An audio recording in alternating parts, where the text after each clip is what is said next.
to another action-packed lecture on Immanuel Kant. We're back for part 2 of our lecture 11 on deontology. We'll pick up here shortly, again, with Kant's propositions of morality. Just to briefly review what we've talked about in the first part of the lecture, part 1. We talked about, introduced Kant, talked about him, who he is, his importance in the history of philosophy and a number of subjects. We talked about deontology in general, tried to characterize, what sort of moral theory it is, what kinds of things it emphasizes. Gave some examples, I think, that helped really draw out the differences. And again, we've been playing on those differences between deontology and the points they're emphasizing, and then the utilitarians and consequentialists and the points they're emphasizing. We've already been playing on those, talking about those rather, since the beginning of lecture 7. But we gave some more examples, hammering home some of the main points of deontology. Started detailing Kant's own, version of deontology, talking about the significance of this idea of a goodwill and how it's kind of the, again, if you want a defensible moral theory, Kant suggests you have to proceed, right? You have to, in such a way, you have to proceed with this idea of a goodwill, and it has to be the measuring stick, if you will, of everything else that's good or desirable, right? And what does a goodwill look like? Well, that's kind of what we're fleshing out in these propositions of morality. So we talked about the first two at the end of the part 1 lecture, but he's trying to flesh out what he means by duty, and a goodwill ultimately amounts to upholding your duties. Okay, so this duty talk's very important, and he's fleshing out this concept of duty in these propositions of morality, the first two of which we've already discussed. Remember the whole idea that it's not good enough to act merely as duty requires. Of course, that's required. Okay, if you're robbing a bank, if you're stabbing someone, et cetera, clearly what you're doing is not morally praiseworthy. The point, though, is even if you are acting as duty requires, remember the 2 check boxes. Even if you mark that off, that's not good enough for Kant, right? You need to also be doing it because duty requires. You need to have that rational recognition that this is what your duty requires, okay? And that has to be the motivating factor. That has to be the reason why you're doing what you're doing. Okay? It's not good enough just to be doing what your duty is. You have to be doing it for the right reasons. And that gets in then to the second proposition, which I dumbed down and suggest it's really, what matters is not what we're trying to do. Again, it kind of matters, right? If you're robbing a bank, obviously we can dismiss what you're doing from the get-go. But even when what you're trying to do, again, acts of benevolence, for example, or trying to cure world hunger, we talked about. Even that's not going to be what's most important, right? Whether or not you actually bring that what about. Rather, the most important factor is the why you're trying to do that what.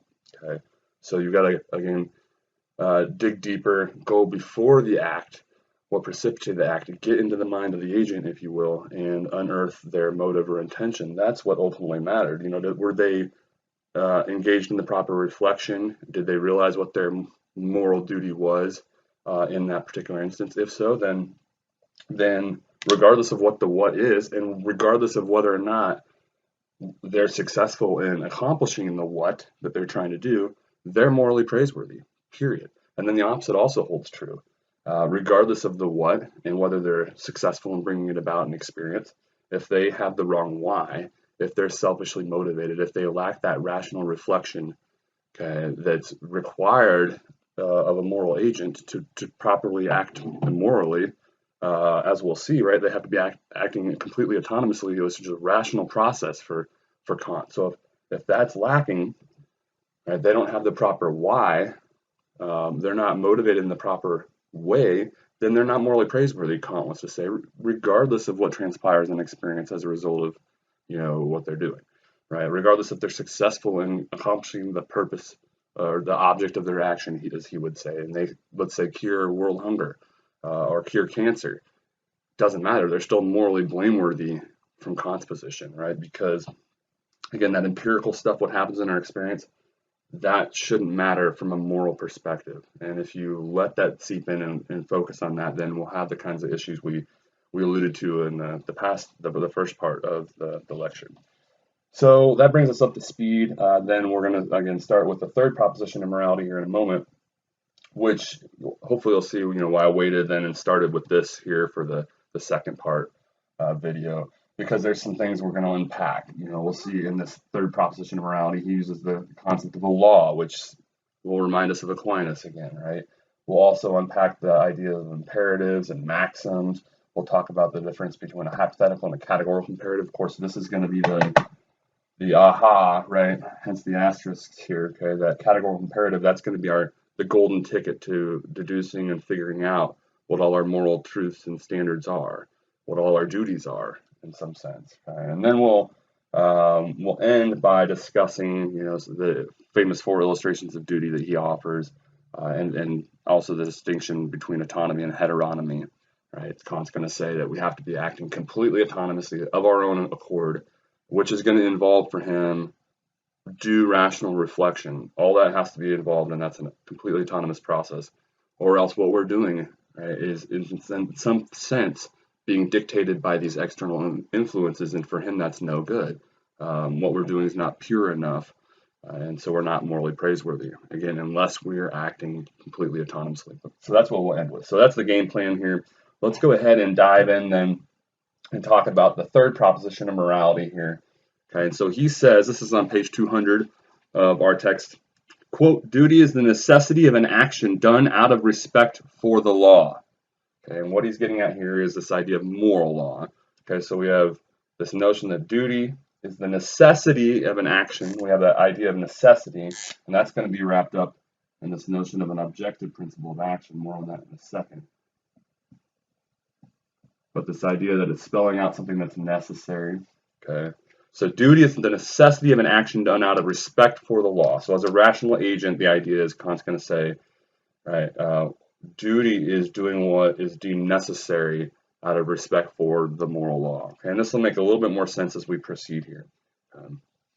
Now remember, for him, the only thing that's morally worthy of respect is sort of the principle or the reason why you're doing what you're doing. Okay? Never what's going to result from the action. If that was what you have in mind, that's no good for Kant, right? That reflects some sort of subjective interest in your part, typically, and some sort of the dirty word for him is inclination.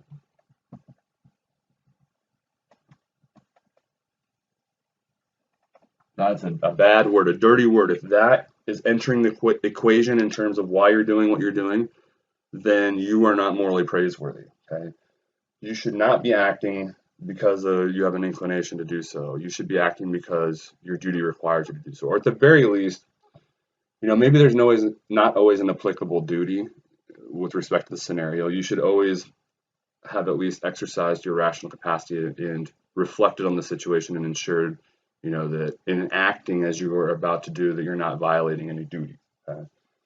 In which cases you can act on your inclination, provided, right, it's not at odds with any duties, right? If in acting on those inclinations, you're not violating any duties. Okay? And that'll always require, again, the proper rational reflection. So if this is the driving factor, if this is dictating what you're doing, that's never any good, right? You've always got to be reflecting on what duty requires. So he says on 200 to 201 of our text, quote, an action done for duty must altogether exclude the influence of inclination. There it is, that dirty word. And therewith every object of the will.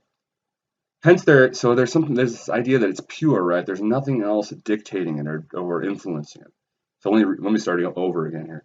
Quote, an action done from duty must altogether exclude the influence of inclination and therewith every object of the will. Hence there is nothing left which can determine the will. So we're trying to figure out what a good will amounts to, right? In this case, then, there's nothing left which can determine the will except objectively the law, the moral law.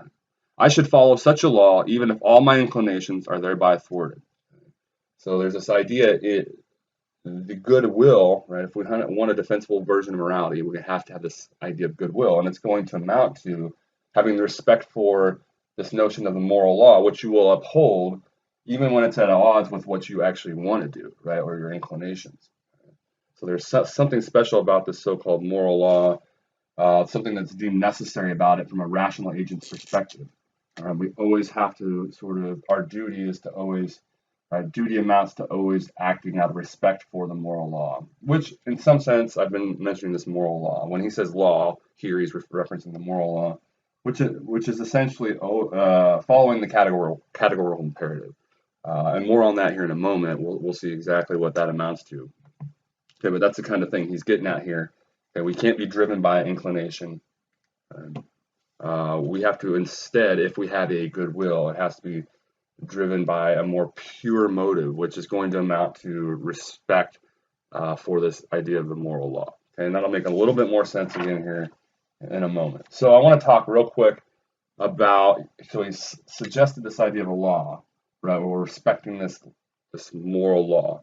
Remember, for Kant, this is the top of slide 20, by the way, just as it was for Aquinas, so I mentioned this at the very top of slide 20, just as it was for Aquinas, and here we're seeing a similarity between the two again, morality and rationality are very much intimately connected. And you can't divorce the two.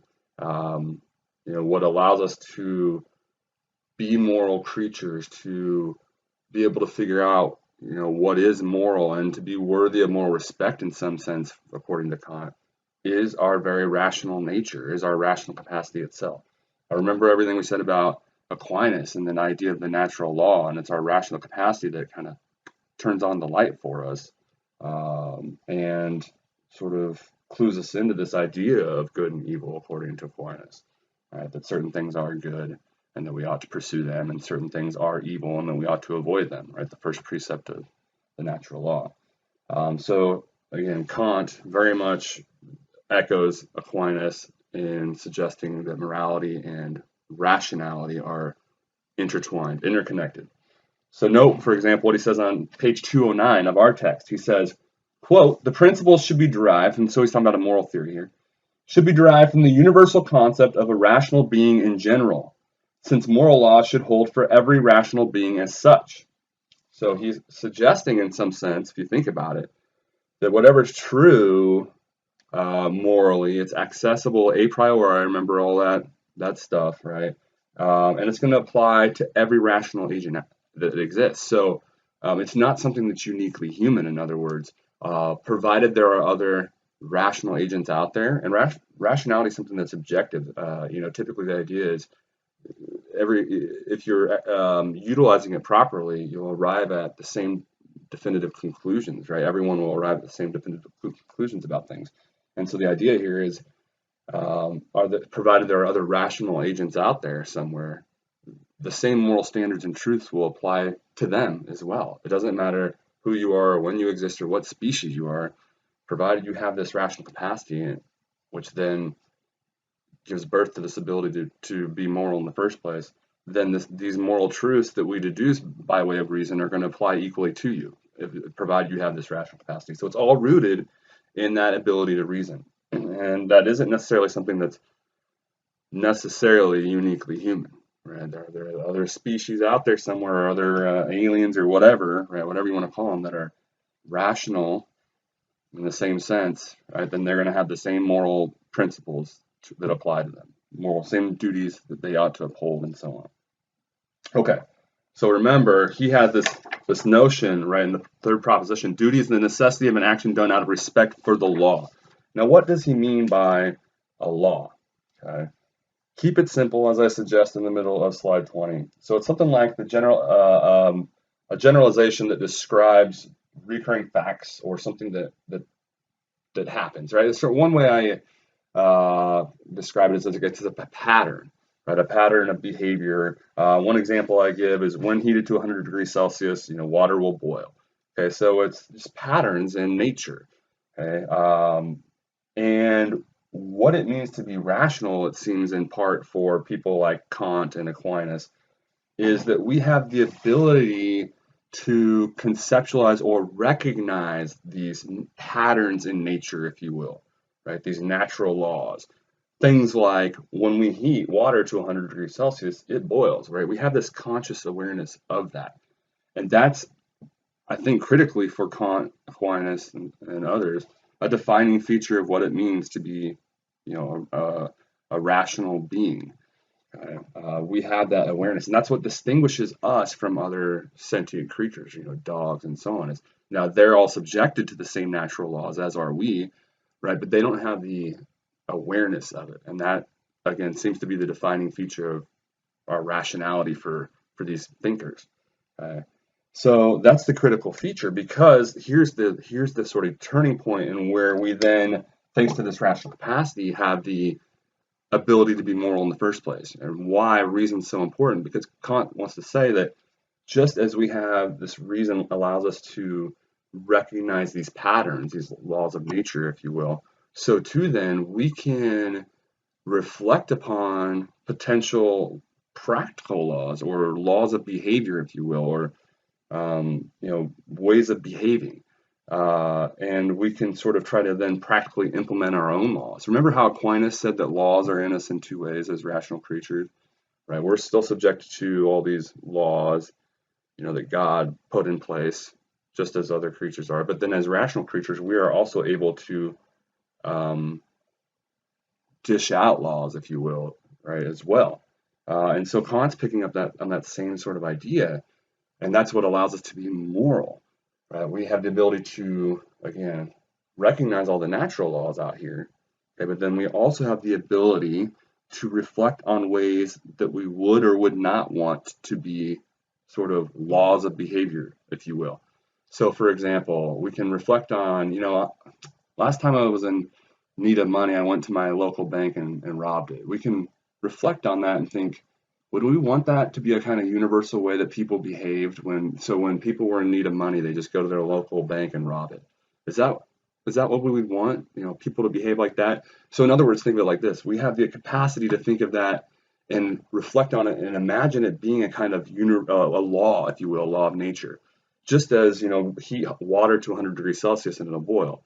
We have the capacity to imagine different ways of behaving, right? In every instance where someone was in need of money, they go and rob their local bank. Would we want a world where that was a universal way of behaving, or a kind of law on par with heat water to 100 degrees, it will boil, right? And that's the ticket, right? We have that capacity to mull over potential universal ways of behaving or practical law. That's going to be the ticket. And so, of course, as we'll see, the idea is going to be, if you wouldn't want it to be a kind of law on par with, say, heating water to 100 degrees, it boils, then the idea is going to be you ought not to do whatever it is you're going to do. Go and rob the local bank when you are in need of money. Alternatively, if you have something in mind and, when I'm hungry, I shall eat food, right? And you think about that, well, is that something I can universalize? Right? And it seems to be not as objectionable, right? We don't seem to encounter problems for one reason or another. And so that's permissible. But the idea is, we'll flesh all this out in much more detail here shortly. The idea is, if you can't universalize it, or wouldn't want it to be a way that people universally behave, then you have a duty not to act in such a manner. So that's where he's going to be going, and that's what he's getting at in this third proposition of morality. So to unpack that a little bit more, let's turn to a quick discussion here of the distinction between imperatives. Oh my gosh, I've got so much up here. I guess I'll leave all that. It's pretty important. So imperatives versus maxims. Okay. He references imperatives, refers to them as objective principles of action, as commands of reason. So the idea is, and if you're familiar with the colloquial sense of imperative, it's imperative that you do that. The idea is you're obligated to do it, right? And that's the sense in which it's objective and necessary, right? You have to do it. It's something that's necessary. It's imperative that you do it. It's necessary that you do it, and it's objective in the sense that it doesn't matter who you are. If you want X, then imperatives are spelling out something that's necessary or required, okay, for you to get X. Okay. And we'll say a little bit more about imperatives here in a moment. Now, so just remember for now, right, the idea is they're objective. They're spelling out something that's necessary for everyone, provided they have a certain want, right, X. We'll call it X for now. Maxims, on the other hand, they're said to be subjective, right? They're a subjective principle of action. So I referenced these briefly in the first part of the lecture, the first video. and mentioned for at that point just to kind of think of them as being a motive. And when I'm in class or face-to-face class, I typically, again, we're trying to simplify this as much as possible. And I think the best way to think of a maxim is kind of just a motive expressed in a universal way, right? So in a slightly different way than you might express your motive, right? So going back to what I was just saying, right? Why are you eating? I'm hungry, right? That was my motive. Why are you eating that food on that dish? I'm hungry. That's my motive. My maxim, if I was to express my maxim, it might be something like, when I am hungry, I eat food, right? So it's just the motive expressed in kind of more universal way, if you will. And for now, right, the main thing we want to take out is that it's subjective. It just references whatever happened to motivate a moral agent to do whatever it is that they happen to be doing at that time, right? So it's subjective in the sense that it could be different, right? We could ask, poll a bunch of different people entering a grocery store. Excuse me, what's your maxim? You're about to walk into this grocery store. What's your maxim? Of course, they'll give you a bunch of concerned looks, might try to lock you up, wonder what you're doing. And then you explain you're a Kantian, you're just trying to distinguish what their maxim is, so on and so forth, if they're morally praiseworthy. But the thing is, they might all have different motives or maxims. Most of them will probably have something similar, right? When I'm in want of food, I go to my local grocery store and acquire it. But you might encounter people with different, maxims. When I'm bored, I go to my local grocery store and loiter. Maybe we encounter a group of teenagers or something like that, and that's their maxim. So again, it varies. It picks out whatever's motivating the moral agent at the time. Okay. So at the bottom of 21, the upshot of all this is the goodwill. If we want again, a credible sense of a goodwill, it's only going to be possible when one's maxim, the reason why someone's doing whatever they're doing, aligns with the categorical imperative. More of that in a moment. Okay? What one's duty is going to require of them. Okay? So in other words, why it is they're doing what they're doing, right? The subjective principle of their action can't be at odds with what their duty requires, or what the categorical imperative requires of them. Okay. So we mentioned this idea of the categorical imperative. Turning to slide 22 here. What is this notion of the categorical imperative? Well, let's distinguish it from hypothetical imperatives, of which there are many. There's only one categorical imperative. Okay? There are many hypothetical imperatives. And it's the idea that I mentioned a moment ago, right? We have all kinds of hypothetical imperatives. You have a desire to accomplish something. Well, there's going to be all sorts of related hypothetical imperatives. Okay, they're hypothetical in the sense that they're spelling out something that's necessary, but they're hypothetical in the sense that, provided you desire X, then all that stuff's necessary, right? But if you don't desire X, then it wasn't necessary. So let's see, you want to be healthy. I think that's the example I give. If you wish to remain healthy. So if you wish to remain healthy, then doesn't matter who you are. I mean, for the most part, right? You have to eat healthy, exercise regularly, let's say. And so that's the related hypothetical imperatives, right? You want to remain healthy, then you've got to eat healthy, exercise regularly, so on and so forth. But it's a hypothetical imperative in the sense that, let's say you're suicidal. Well, you don't have that desire, right, to remain healthy. So that stuff's no longer necessary. So again, an imperative in general, spelling out something that's necessary. It's objective in the sense that it applies to everyone. It doesn't matter who you are. It's spelling out something that's necessary.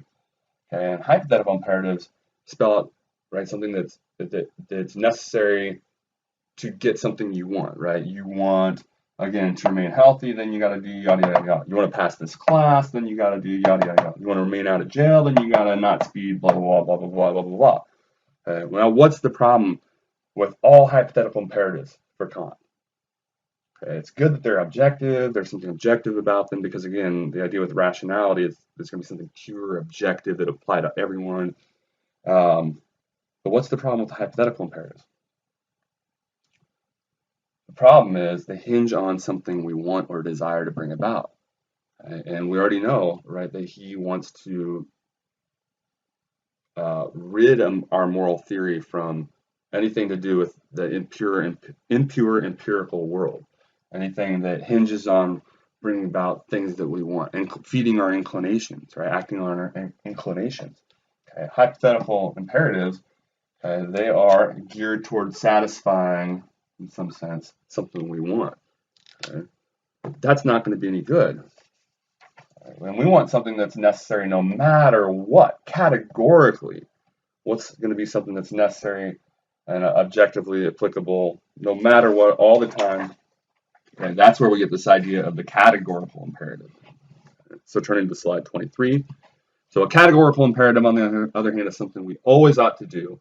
Always, right? It's something that's deemed necessary from a rational agent's perspective. Kant's going to say if you're truly being rational, then the categorical imperative is going to spell out something that's always necessary, no matter what circumstances you're facing and experience, and no matter what your particular inclinations are.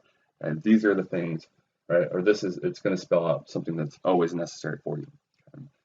But the question is, if we remove, right, because we got to remove all our wants and desires from the equation, well then in what sense is anything any longer necessary? On what basis would it be necessary? And Kant acknowledges that. Right? He says, so the issue then becomes on 201, quote, but what sort of law can that be, the thought of which must determine the will without reference to any expected effect, so that the will can be called absolutely good without qualification? And so he provides his answer then, also on 201, quote, there is nothing left to serve the will as principle, right, nothing pure at least, except the universal conformity of its actions to law as such, end quote. So what does he mean by that? Well, as he also says in 201, basically, quote, I should never act except in such a way that I can also will that my maxim should become a universal law, end quote. Going back to what I mentioned, 10 minutes ago, the idea is going to be if it's not going to be something you would want or could possibly think of as being universal, right, or a way that people universally behave, on par with heating water to 100 degrees, it boils, then don't do it, right? Then the idea is you ought not to do it. Okay? That's what's always necessary all the time from a rational agent's perspective, Kant wants to say. Okay? That is what's always applicable, categorically, always necessary. Okay? Again, what is it? I should never, at the very bottom here, I should never act except in such a way that I can also will that my maxims should become a universal law. Okay? So I should never act unless what I'm going to do, I'm okay with it being a way that people would universally behave in similar circumstances. So going back to the bank robbery example, I wouldn't want everyone that was in need of money to go, nor would you, to go and rob their local bank, because we wouldn't have banks then. Right? The very idea, and he has a similar example with promises, for example. The very notion of a bank, that banks wouldn't exist. Right? So he would likely argue, right, that we have a perfect duty not to do that, because the very existence of banks, wouldn't be there. They wouldn't even exist if people were constantly robbing them. So again, you have to take whatever you're about to do. So take whatever action it is you're about to do, formulate the relevant maxim, if you will, right, in Kantian talk here, which is basically you just expressing your motive in a kind of universal way, and then ask yourself, would that maxim be something that could possibly be, or would it be something I would want to be a universal law or universal way that people behave? And if the answer is no, then don't do it. You have a duty then not to act on that maxim. And that's the gist of it here. So I mentioned the grocery store examples, or the example, right, of quizzing people that are going in the grocery store. A relevant maxim might be, when I'm hungry and have no food, I shall go to the grocery store and buy food. I mentioned that. Alternative maxim, when I'm bored, I visit my local supermarket, okay, and loiter about. Okay, so going back to this maxim, when I'm hungry and have no food, I shall go to the grocery store and buy food. There's relevant hypothetical imperatives then. Right? If you want to sustain one's life, if you want to sustain your existence, you have to eat. Right? If you want X, you got to do Y. If you want to eat, you must acquire food. Right? All these are relevant hypothetical imperatives that are at play with respect to that maxim, right, of having to go to the grocery store when you're hungry to acquire food. Right? So hopefully this is starting to make a bit of sense here. I mean, in general, if you take nothing else away from it, from Kant, right, who can be notoriously difficult, know this idea of the categorical imperative. That's the distinguishing factor of deontologists like Kant, right? This idea that what's morally required of us is to only act in ways, right, that we can universalize. Okay? Let's turn then to, actually, let me give you my other example, right, the bank robbery one. Forgot to express it like this. So when I'm in need of money, this is if we were to couch it in the form of a maxim, right? That motive of needing money. When I am in need of money, I shall rob the closest bank without getting caught. Now, notice how I phrased that there. Rob the closest bank without getting caught. Some relevant hypothetical imperatives. If one wishes to remain unidentified when conducting bank robberies, one must wear a mask or kill all witnesses. Right? You're spelling out things that are necessary, provided you have that want, right, of robbing the bank without getting caught. Right? So now, what are the? Let's go. I forgot. Right, the most important point here. Going back to both of these examples, the grocery store and the robbing bank, the categorical imperative, applying that's the same. That's always the same for rational creatures across the board, no matter what the situation is. Right? And what is that? Only act on maxims that you can universalize. So let's go back to the seemingly harmless, innocent maxim of most people going to the grocery store. When I am hungry and have no food, I shall go to the grocery store and buy food. These are my notes. I'm quoting my own notes. So applying the categorical imperative, we'd ask ourselves, is that something that could logically be a universal way that people behave? Yeah. Is that a way we'd want people to universally behave? Sure. So there doesn't seem to be any reason why you couldn't do that, right? Or that we wouldn't want people to act in such a way universally. So that passed the test. We've applied the categorical imperative.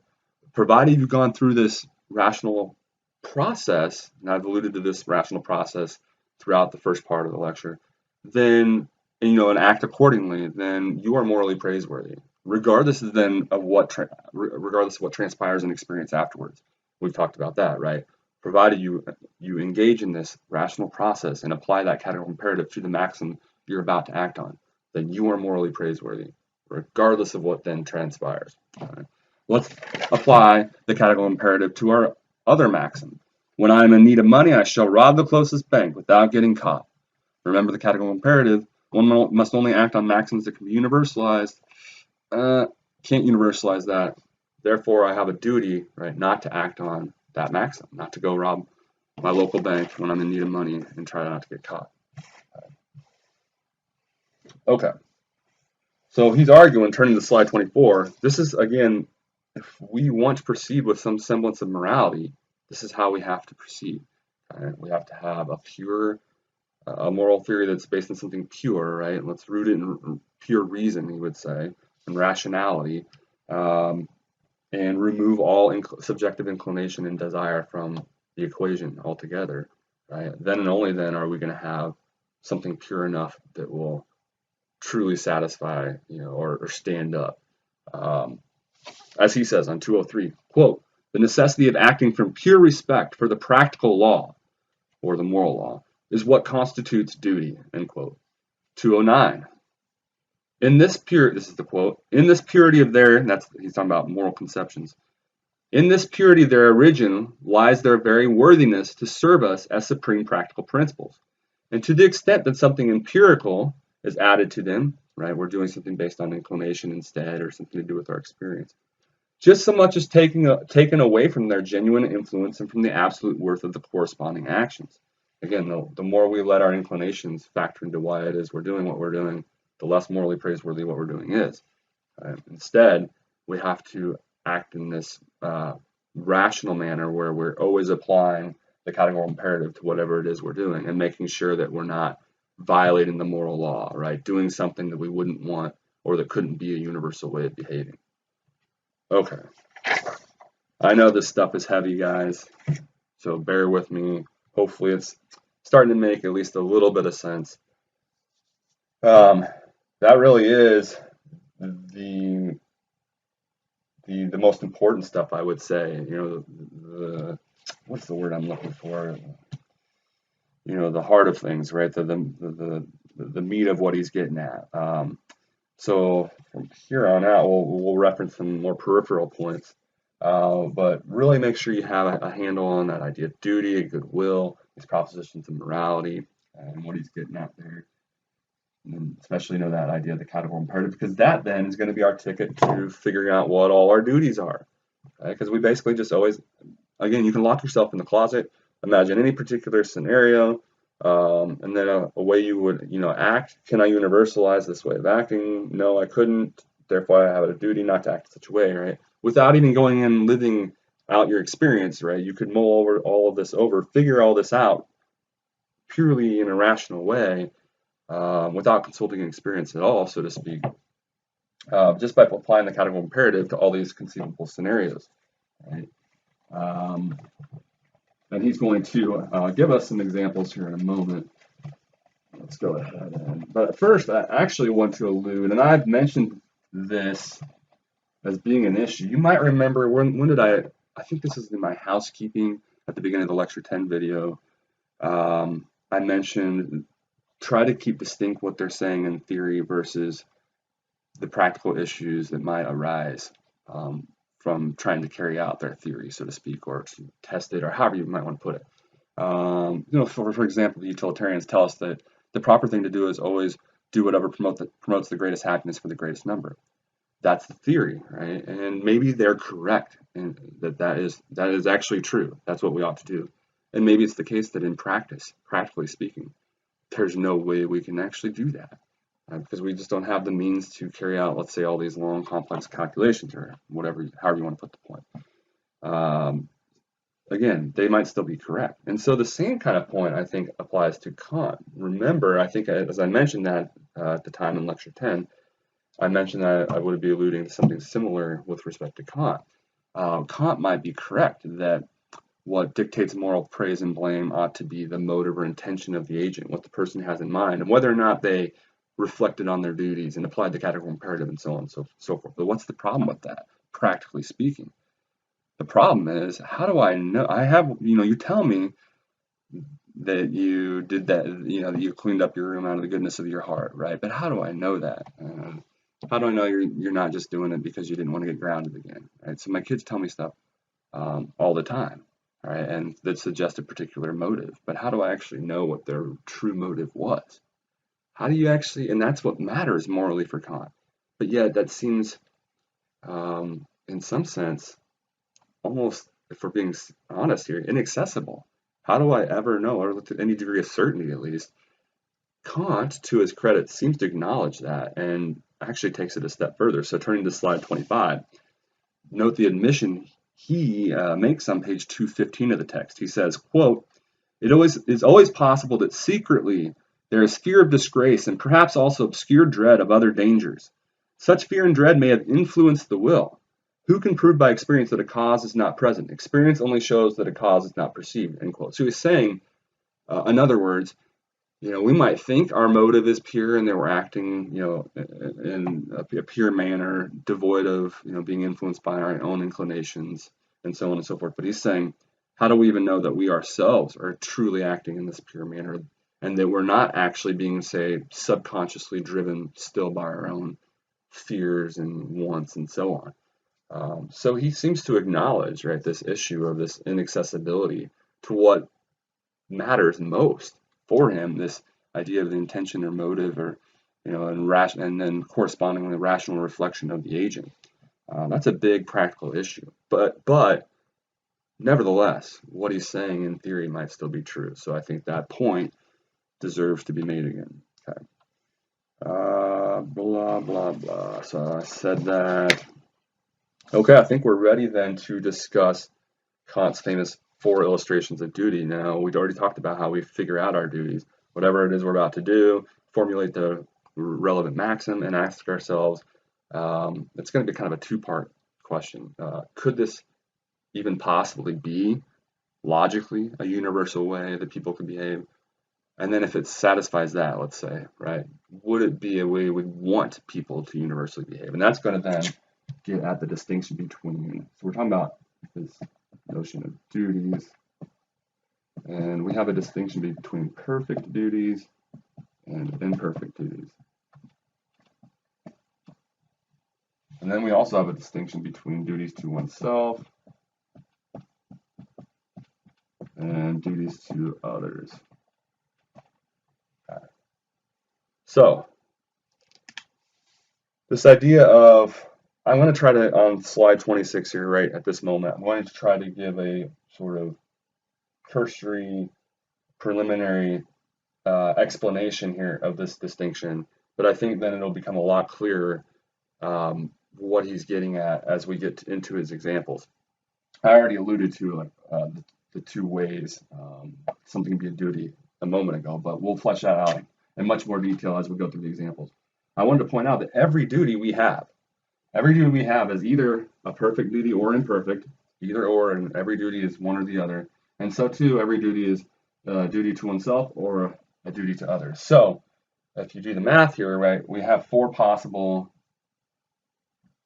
combinations here. And how many illustrations of duty does Kant offer us? 4. One of each of those 4 types. Okay? That's no accident. Okay, so what does he mean by having a... So this, let me just begin by saying this one's pretty self-explanatory, right? Something I owe myself, right? A duty to myself versus something I owe others or duty to others, okay? This one needs to be unpacked, though, and it'll take, maybe some examples to really get a feel for what Kant means here. But basically, he's saying, so take a maxim, right? We're always applying the categorical imperative to a maxim to figure out if there's an applicable duty here, right? So we're taking a maxim, and the idea is when you apply the categorical imperative, the CI, I'm going to reference it as the CI henceforth. You apply the CI, your question is, first question should be, anyway, is this even conceivable as being a universal law? When I think of this, not just me acting this way now, but everyone in a similar situation acting this way all the time. Could that even be a way? Is that even conceivable? Or is there some sort of logical or rational issue in even trying to conceive of that being a universal way of behaving? If there's a logical or rational hang-up or issue in trying to even conceptualize it being a universal way of behaving, then we have a perfect duty not to act on that maxim. Okay. There's either, so I should say, there's either a logical or rational issue in the very maxim itself, or in the process of envisioning it being a universal way that people behave. Okay, so if there's some sort of logical or rational hangup, right, involved, then we have a perfect duty not to act on the maxim. If, on the other hand, okay, it could conceivably be a universal law or a way that people universally behave, but we wouldn't want it to be a way that people universally behave, then we have an imperfect duty not to act. So we still have a duty then not to act on that maxim, but in that case it would be deemed imperfect. Okay. So I already said that. He I quote him and how he puts that point about imperfect duties. He mentions that on 218. I'm not going to read the quote though now. And I mentioned then the distinction between duties to oneself and to others. That's much more I think clearly understood. So moving on then to, let's go ahead and go through these famous 4 illustrations of duty. We have the depressed man. So he's down on his luck, right? And he's contemplating ending it all. So the question is it contrary to his duty to himself? Okay, so we're talking about duty to oneself here. Possibly duty to oneself. We'll see if there is one. Is it contrary to his duty to himself to take his own life? So the maxim in question, right? Always try to formulate, isolate, identify what the maxim is. Okay?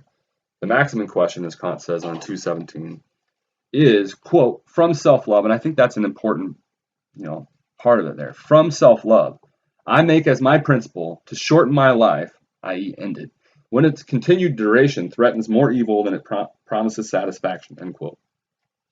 So Kant wants to say there's a logical hang-up here, right? That this can't be logically universalized, hence it's going to be a perfect duty to oneself.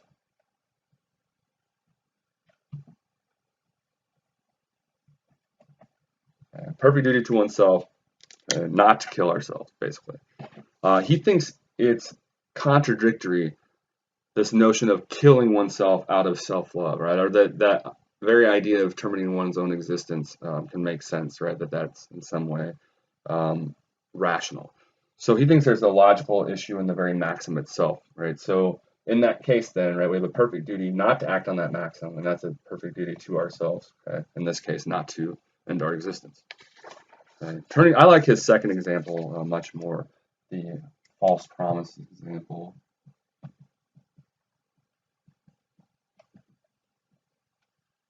So here we're going to have, whoops, perfect to others. And I'm just writing this shorthand, obviously. So here we have the man who's compelled to borrow money and to promise to pay it back, right, knowing that he won't be able to. So imagine that sort of mentality, or that, isolate the maxim. Imagine that being universalized, or try to anyway. So what would the maxim be? As Kant says on 217, quote, "When I believe myself to be in need of money, I will borrow money and promise to pay it back, although I know that I can never do so," end quote. So he wants to say, logical issue here, because as soon as you take the step of envisioning that being a way that everyone behaved, everyone just made promises all the time, I promised to pay you back, and never ever did, then the very idea of a promise would be laughable. It would fall apart, right? It wouldn't be credible. The very thing you needed that was in play here wouldn't even exist, right? There's a logical issue then in trying to conceptualize a world where that was a universal way of behaving. As he puts it, quote, "It would make promising itself and the end to be attained thereby quite impossible, inasmuch as no one would believe what was promised him, but would merely laugh at all such utterances as being vain pretenses." So that, end quote, that's on 218. So again, we have a perfect duty to others not to make these kinds of false promises. Right? So those are the two illustrations of perfect duties, and hopefully, I think the second one makes a little bit more sense, right? The idea, again, as soon as we imagine a world where everybody acted this way, you couldn't even make a promise anymore, right? Okay, so moving on to example 3, the lazy dude. Here we're going to see an imperfect duty. So here we have this guy that, let's face it, could be the next Einstein, but instead prefers to lounge around on the couch eating Doritos and drinking Guinness all day. So he prefers to indulge in pleasure rather than develop his natural talents and gifts. Contrary to the first two examples, Kant wants to say we could logically conceive of this being a way that people universally behaved. Everybody was just universally bums, right? Lazy bums. But Kant wants to say, nevertheless, we wouldn't want it to be the way people universally behave. So therefore, we still have a duty then, in this case, imperfect. Whoops. To oneself. In this case, perfect duty to ourselves, right? Not to neglect our own natural talents. Instead, we have a duty to develop them. Right?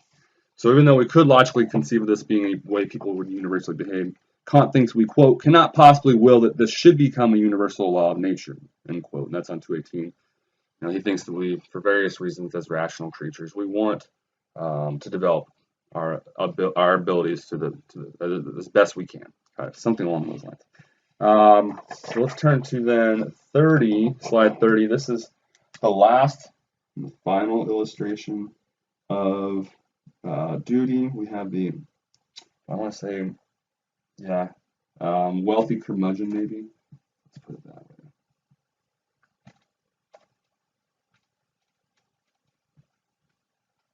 So you guessed it, right? We're going to have imperfect. Sorry about the terrible handwriting.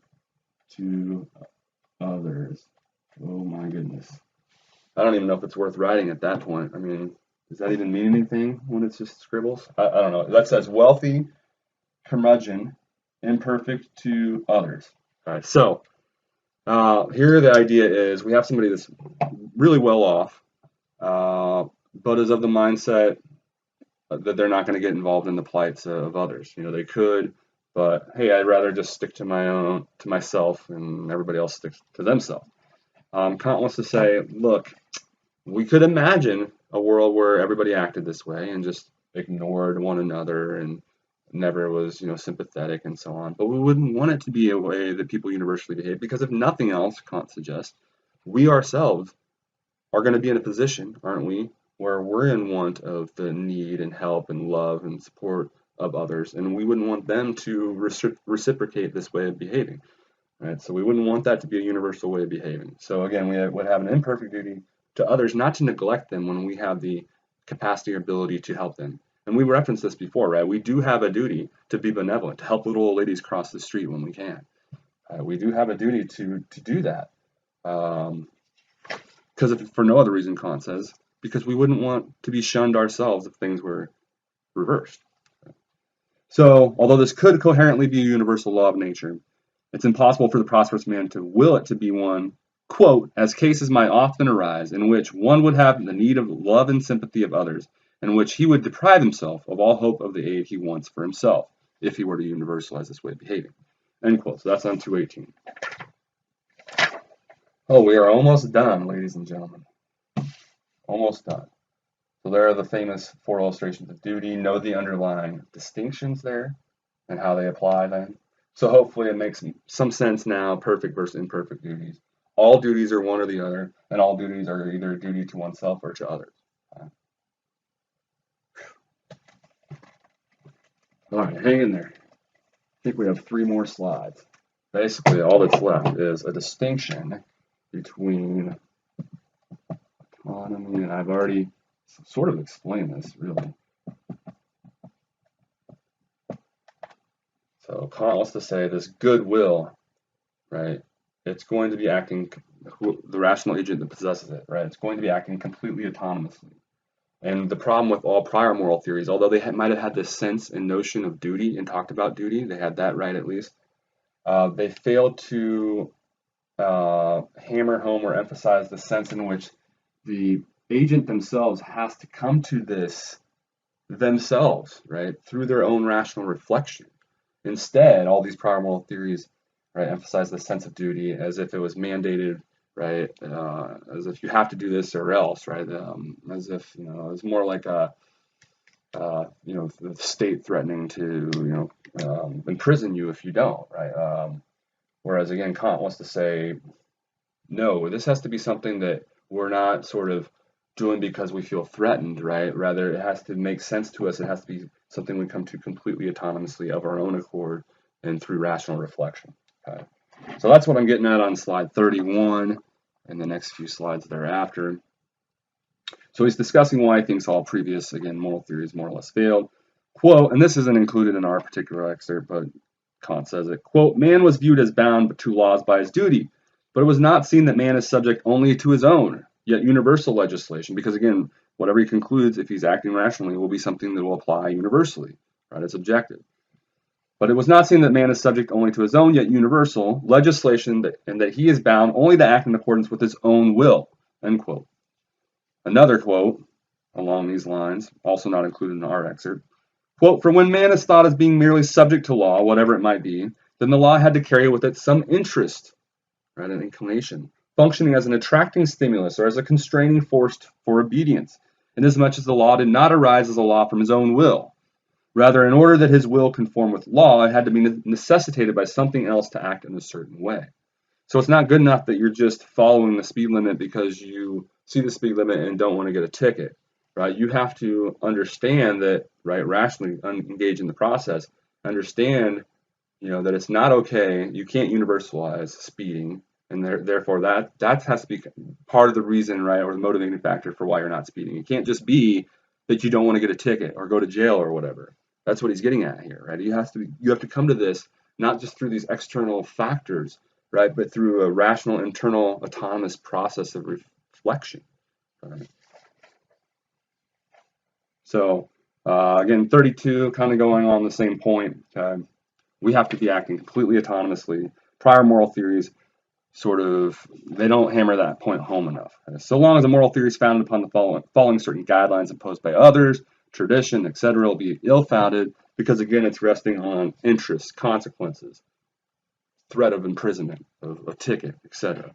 So heteronomy reflects a will that's being dictated by all these outside factors, right? steered in different directions because of these external factors. And to be truly morally praiseworthy, right, we need to be acting completely autonomously. So moving on to our last slide, 33, acting autonomously is going to be necessary to be truly morally praiseworthy, but it's not going to be sufficient. And this is a nice segue into our next lecture, lecture 12, where we'll talk about William Frankena, and he offers 3, I think, nice criticisms of Kant's deontology. And very brief lecture, very succinct. Again, he does a great job of articulating what a lot of people are thinking with, in terms of criticisms with respect to Kant's theory. And so as we'll see at the beginning of that lecture, we'll wrestle with this idea of necessary and sufficient conditions. And so the idea is acting autonomously, that's going to be necessary for you to be worthy of moral praise, but it's not going to guarantee, it's not going to be sufficient in order to know that you're going to be morally praiseworthy. It's not going to guarantee that you're morally praiseworthy, right? You might decide, as I point out, to steal the cookies from the cookie jar completely of your own accord, but obviously that's not morally praiseworthy, right? So you have to do what you're doing completely of your own accord, right, through a rational process, but that's not going to necessarily guarantee that you're still doing something that's morally praiseworthy. Okay. I think that's it, ladies and gentlemen. Finally. So that's Kant's deontology. I know there's a lot there. If you have any questions, be sure to ask them. Otherwise, we'll leave you with the reflection time questions. So if you didn't answer one of the intermission questions, be sure to chime in on one of these reflection time questions. Let us know what you think of deontology in general. What would the world be like if everyone was a strict deontologist like Kant, constantly reflecting and applying the categorical imperative to every maxim they were about to act on? I guess maybe it wouldn't be too different than an act utilitarian who's constantly performing utility calculations. Anyway, until next time, we'll talk about, like I said, lecture 12, William Frankena, some of his criticisms of Kant's deontology, and that'll be the last lecture then before your section 2 quiz. So then we'll move on to section 3 with lecture 13, where we talk about Aristotle and virtue ethics. But that's 2 lectures from now. Again, lecture 12, we'll talk about William Frankena and his criticisms of deontology.